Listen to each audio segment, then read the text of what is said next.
There are different ways of classifying parts of the world according to their level of economic development and quality of life.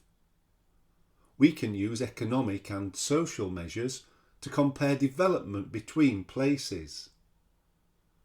I am going to define and help you understand 9 of them, making comparisons between countries of the world.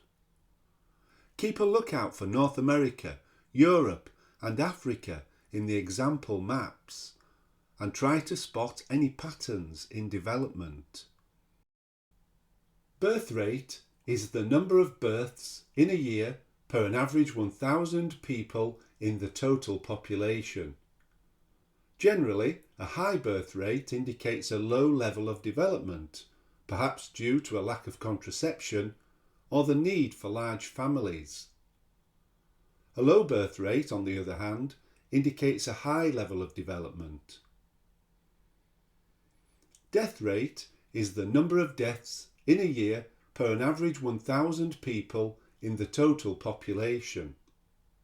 A high death rate may indicate a less developed country, perhaps because medical care is not so good. Life expectancy is a measure which compares the average number of years a person might be expected to live. Life expectancy is generally lower in less developed countries.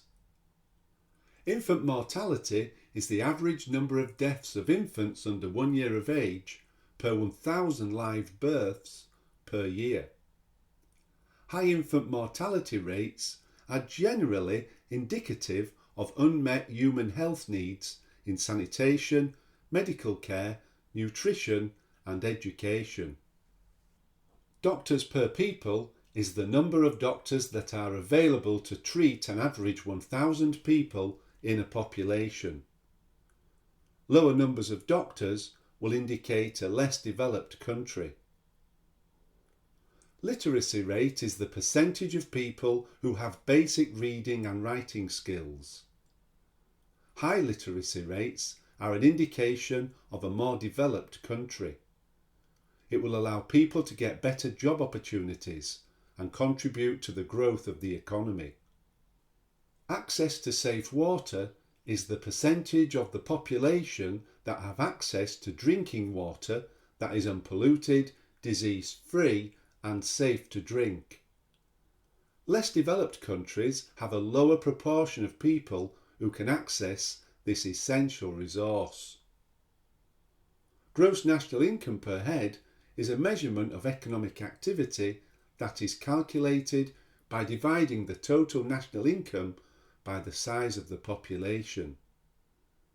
GNI takes into account not just the value of goods and services, but also the income earned from investments overseas. Finally, Human Development Index is a method of measuring development in which measures such as GNI per head, life expectancy and adult literacy are combined to give an overview. This combined measure uses economic and social indicators to produce an index figure that allows comparisons between countries. Just before we end this video, did you notice any patterns of development in North America, Europe and Africa? The measures I have shown you are really useful, but not without problems. Look out for the Geography Juice video describing the limitations of economic and social measures. Thank you for watching.